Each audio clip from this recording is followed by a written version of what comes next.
அரசியல் என்பது மக்களுடனான ஒரு இணக்கப்பாடாகும். மக்கள் தம்மிடமுள்ள இறையாண்மை அதிகாரத்தை ஒரு தேர்தலின் மூலம் தற்காலிகமாக மக்கள் பிரதிநிதிகளிடம் ஒப்படைக்கின்றனர். சமூகத்தின் நலனுக்காகவும் சிறந்த எதிர்காலத்திற்காகவும் உழைக்கவே இந்த அதிகாரம் வழங்கப்படுகின்றது. இது தற்காலிகமாக வழங்கப்படும் ஒரு பொறுப்பாகும். இதனையே நாம் பிரதிநிதித்துவ ஜனநாயகம் என்று அழைக்கின்றோம். தமது பிரதிநிதி தான் பிரதிநிதித்துவப்படுத்தும் சமூகத்தின் வாழ்க்கை தரம், சமூக நலன் மற்றும் எதிர்காலத்திற்காக அர்ப்பணிப்புடன் நேர்மையாக சேவையாற்றுவார் என்பதே அந்த பொறுப்பை வழங்குவதன் மூலம் சமூகம் எதிர்பார்க்கின்றது. இதனை சோசியல் கண்ட்ராக்ட், சமூக ஒப்பந்தம் என்பார்கள். Thomas Hobbes, John Locke, Jean Jacques Rousseau ஆகிய 3 தத்துவ ஞானிகளே இந்த சமூக ஒப்பந்தம் என்ற கருத்தாக்கத்தை அறிமுகப்படுத்த முன்னோடிகளாக இருந்தனர். உண்மையான அதிகாரம் மக்களிடமே உள்ளது என்றும், பொது நலனுக்காக சட்டங்களுக்கு கீழ்ப்படிவதன் மூலமே உண்மையான சுதந்திரம் கிடைக்கின்றது என்றும் ஜீன் ஜாக் ரூசோ கூறுகின்றார். ஜான் லாக் கூறுகையில், பிறப்பிலிருந்தே மனிதனுக்கு வாழ்வதற்கான உரிமை, சுதந்திரம் மற்றும் சொத்துரிமை உண்டு என்கின்றார். இந்த உரிமைகளை பாதுகாப்பதற்காகவே ஒரு அரசாங்கம் அல்லது ஆட்சியாளர் நியமிக்கப்படுகின்றார்கள். அரசாங்கம் அல்லது ஆட்சி முறை அதனை செய்ய தவறினால் அந்த ஆட்சியை தூக்கி எறியும் உரிமை மக்களுக்கு உண்டு எனவும் அவர் கூறினார். நமது நாட்டில் 2022ஆம் ஆண்டில் என்ன நடந்தது என்று சிந்திப்போம். இது ஒரு தனிப்பட்ட சம்பவமா அல்லது நீண்ட காலமாக நிலவிய ஒரு பிரச்சனையின் விளைவா? 2022ஆம் ஆண்டாகும் போது நமது நாட்டின் பொருளாதாரம் முழுமையாக தரைமட்டமாகி இருந்தது. நாம் உலகம் முழுவதற்கும் கடன்பட்டிருந்தோம். சுமக்க முடியாத அளவு கடன்களை பெற்று நாட்டுக்கு பலன் கிடைக்காத திட்டங்களுக்காக 2-3 மடங்கு அதிக செலவு செய்ததினால் பொருளாதாரம் நலிவடைந்தது. அந்த திட்டத்தின் மூலம் தரகு பணம் பெற்ற ஒரு குழுவினர் செல்வந்தர்களாக மாறியிருந்தனர். நாட்டின் சாதாரண மக்களுக்கு அன்றாட தேவையான உணவு, மருந்து போன்றவற்றை கூட பெற்றுக்கொள்ள முடியாத நிலைமை ஏற்பட்டிருந்தது. எரிபொருளுக்காக கூட பணம் செலுத்த முடியாத நிலைமை காணப்பட்டது. உரம் இறக்குமதி செய்ய பணம் இருக்கவில்லை. இன்னும் பல முட்டாள்தனமான தீர்மானங்களினால் பொருளாதாரம் முழுமையாக வீழ்ச்சியடைந்தது. அந்த பொருளாதார நெருக்கடி தானாக உருவான ஒன்றல்ல. அது ஒரு சில நபர்களினால் ஒன்றிணைந்து உருவாக்கிய ஒன்றாகும். அந்த ஒரு சிலர் சாதாரண மனிதர்கள் அல்ல. உயர்மட்ட அரசியல்வாதிகளும் அவர்களின் ஆசீர்வாதம் பெற்ற ஒரு சிறு குழுவினருமே அதில் அடங்கியிருந்தனர். அப்படி பார்க்கும் போது அது ஒரு சிலரால் செய்யப்பட்ட பொருளாதார குற்றமாகும். அந்த பேரழிவு அரசியல்வாதிகளினால் ஏற்படுத்தப்பட்டது. இதன் பின்னணி என்ன? இந்த பொருளாதார வீழ்ச்சிக்கு நீண்டதொரு வரலாறு உண்டு. சுதந்திரம் கிடைத்தவுடன் வெள்ளையர்கள் நாட்டை விட்டு வெளியேறினாலும் நாட்டை கருப்பு வெள்ளையர்களே பொறுப்பேற்றனர். அவர்கள் வெள்ளையர்களாக இல்லாதது மட்டுமே மாற்றமாக இருந்தது. எண்ணங்களாலும் நடத்தையாலும் அவர்கள் அடிமைத்தனம் கொண்டவர்களாகவே இருந்தனர். அந்த அடிமை புத்தி கொண்ட சில குடும்பங்களுக்கு இடையே கடந்த சில தசாப்தங்களாக நாட்டின் அதிகாரம் கைமாறியது. அரசியல் கட்சிகளாக தெரிந்தாலும் அதற்குள் இருந்தது சில குடும்பங்களே. 3 அல்லது 4 குடும்பங்கள் என்று கூறினால் அது மிகையாகாது. இந்த குடும்பங்களை மையமாக கொண்ட கட்சிகள் செய்த ஆட்சி நாளுக்கு நாள் ஊழல் நிறைந்ததாக மாறியது. நாம் சுதந்திரம் பெறும்போது எமது பிராந்தியத்தில் நம்மை விட வறுமையாக இருந்த நாடுகள் கடந்த 70 ஆண்டுகளில் வேகமாக வளர்ச்சியடைந்த நிலையில் எமது நாட்டை ஆண்ட ஊழல் குடும்பங்களால் நாடு நாளுக்கு நாள் வறுமை நிலைக்கு தள்ளப்பட்டது. எமது நாடு ஊழலிலும் ஒரு சில குடும்பங்களின் செல்வ செழிப்பிலும் மட்டுமே முன்னேறியது. மக்கள் மென்மேலும் ஏழைகளானார்கள். அரசியல்வாதிகள் மக்களிடையே பிரிவினையை தூண்டி மோதல்களை உருவாக்கி தமது ஆட்சியை தக்கவைத்துக் கொண்டார்கள். அதன் காரணமாகவே ஜாதி, மதம், இனம், பிரதேசம் என பல பிரிவுகளாக சமூகம் சிதறிப்போனது.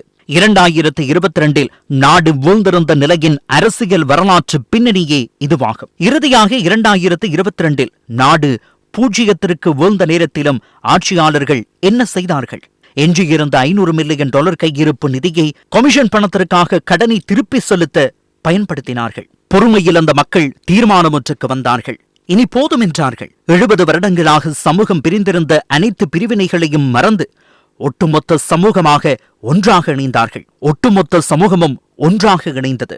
கௌரவமான மனிதர்களாக நாட்டில் வாழ வேண்டுமானால் இந்த ஊழல் ஆட்சி முறையை முடிவுக்கு கொண்டு வர வேண்டும் என்று மக்கள் தீர்மானித்தார்கள்.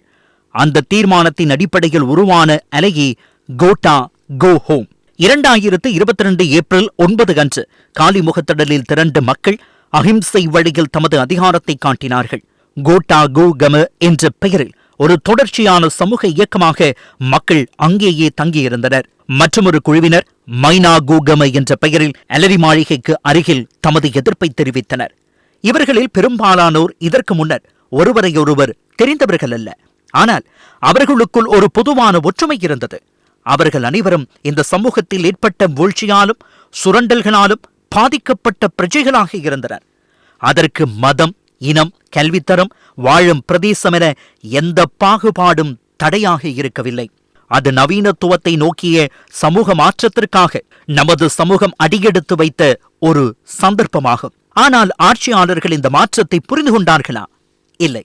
அந்த பழைய அரசியல் கட்சிகளில் இருந்த பிற்போக்குவாத அரசியல்வாதிகள் பழைய முறையிலேயே இதனை அடக்க முடியும் என்று நினைத்தார்கள். அவர்கள் என்ன செய்தார்கள்? தமது அடியாட்களையும் காடையர்களையும் திரட்டி நாட்டுக்கு தெரியும்படி அலரி மாளிகையில் ஒரு கூட்டத்தை நடத்தினார்கள். அதன்பின் அந்த பிரிவினரை தயார் செய்து முதலில் மைனா கூகம மீது தாக்குதல் நடத்தினர். காடையர்களின் பலத்திற்கு முன்னால் மக்கள் அஞ்சி ஓடுவார்கள் என்று ஆட்சியாளர்கள் நினைத்தார்கள். ஆனால் நடந்தது எதிர்பாராத ஒன்று. முழு நாட்டு மக்களும் இந்த அநீதிக்கு எதிராக ஒன்றிணைந்தார்கள். கோட்டா கூகம மீது தாக்குதல் நடத்தப்பட்ட செய்தி கிடைத்தவுடன் அலுவலகங்களில் இருந்த நாம், தொழிற்சாலைகளில் இருந்த நாம், பல்கலைக்கழகங்களில் படித்துக் கொண்டிருந்த நாம், வீட்டில் வேலை செய்து கொண்டிருந்த நாம், வீதியில் பயணித்துக் கொண்டிருந்த நாம் என அனைவரும் அந்த போராட்ட களத்திற்கு ஓடி வந்தோம். எதற்காக? எமது பிரச்சனைகளுக்காக அமைதியான முறையில் கட்சி சார்பற்ற போராட்ட களத்தில் இருந்த எமது மக்களுக்காக. ஆயுதங்களை ஏந்தி வரவில்லை. போராட்டத்தின் மீதான எமது இதயபூர்வமான கௌரவத்துடன் வந்தோம். காலிமுகத்துடலுக்குள் புகுந்த அந்த மாபெரும் மக்கள் கூட்டம் காடையர்களுக்கு வரலாற்றில் என்றும் மறக்க முடியாத ஒரு பாடத்தை கற்றுக் கொடுத்தது. சிலர் மலக்கழிவுகளில் குளித்து தப்பியோடினார்கள். இறுதியாக அலரி மாளிகையிலிருந்து கோட்டா கூகம மீது தாக்குதல் நடத்த ஆட்களை அனுப்பி சில மணித்தியாலங்களுக்குள் மஹிந்த ராஜபக்ச பதவி விலக நேரிட்டது. போராட்டம் அத்துடன் நிற்கவில்லை. அடுத்த ஒரு மாத காலத்திற்குள் மக்கள் இன்னும் வலிமை பெற்றனர். சரியாக ஒரு மாதத்திற்கு பிறகு ஜூன் 9 பெசில் ராஜபக்ச தனது தேசிய பட்டியல் பாராளுமன்ற உறுப்பினர் பதவியிலிருந்து விலகினார். அன்று கொழும்புக்கு நாட்டின் அனைத்து திசைகளிலிருந்தும் மக்கள் வெள்ளம் திரண்டு வந்தது.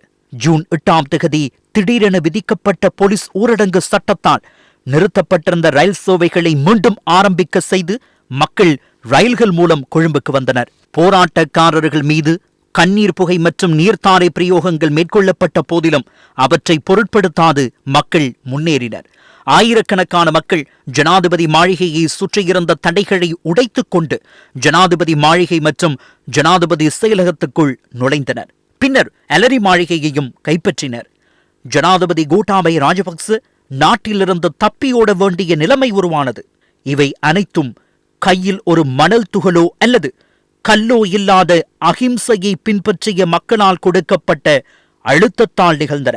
மக்கள் தரப்பிலிருந்து ஏதேனும் எதிர்வினை எழுந்திருந்தால் அதற்கு அலரி மாளிகையிலிருந்து போராட்டக்காரர்கள் மீது நடத்தப்பட்ட மனிதாபிமானமற்ற தாக்குதலே காரணமாகும். அந்த போராட்டத்தின் விளைவாக உருவான கலந்துரையாடலின் ஊடாக மக்கள் பாரம்பரிய ஊழல் அரசியலை ஒரு சளித்துப்பல் போல தூக்கி எறிந்தனர். சரியான நேரத்திற்காக காத்திருந்து ஒரு புதிய அரசியல் மாற்றத்திற்காக தமது வாக்குகளை பயன்படுத்தினர். போராட்டத்தின் மீது தாக்குதல் நடத்தி மக்கள் சக்திக்கு முன்னால் காடையர்கள் தப்பியோடிய அந்த வரலாற்று சம்பவம் நாட்டுக்கு ஒரு பாடத்தை கற்றுக் கொடுக்கின்றது. மக்களுக்காக என்றும் இருப்பது 70 வருடங்களாக நாட்டை ஆண்ட திருடர்கள் நிறைந்த பாரம்பரிய அரசியல் கட்சிகள் அல்ல, மக்களே மக்களுக்காக உள்ளனர். அந்த போராட்டத்திற்காக ஒன்றிணைந்த இலங்கை சமூகத்துக்கு எமது உயரிய கௌரவம் உரித்தாகட்டும்.